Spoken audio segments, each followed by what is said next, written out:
Assalamualaikum warahmatullahi wabarakatuh. Bang Jan di sini. Di video kali ini saya akan membagikan tutorial cara mengaktifkan mode luar ruangan di HP Realme P4X.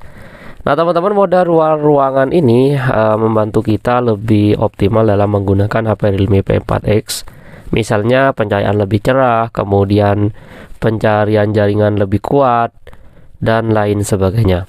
Untuk mengaktifkan mode luar ruangan di HP Realme P4X, caranya kita bisa masuk ke pengaturan teman-teman seperti ini. Setelah kita berada di pengaturan, kita cari saja pilihan fitur khusus.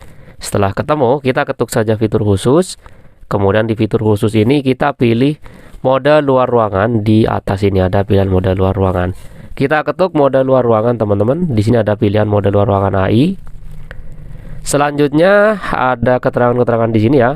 Jika diaktifkan, fitur ini sangat meningkatkan kegunaan di luar ruangan dengan meningkatkan kejernihan layar, meningkatkan volume, meningkatkan kecepatan jaringan, dan mengoptimalkan performa sistem.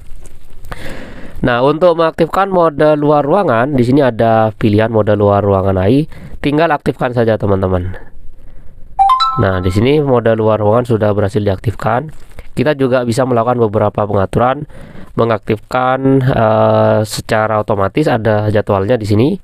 Mengaktifkan atau menotifikasi aplikasi yang didukung, misalnya di sini ada pilihan pesanan lebih cepat AI, tingkatkan kecerahan layar, penguatan peringatan suara. Tinggal sesuaikan dengan kebutuhan teman-teman. Jadi seperti itu ya teman-teman, cara mengaktifkan mode luar ruangan di HP Realme P4X. Semoga bermanfaat, kurang lebihnya saya mohon maaf. Wassalamualaikum warahmatullahi wabarakatuh.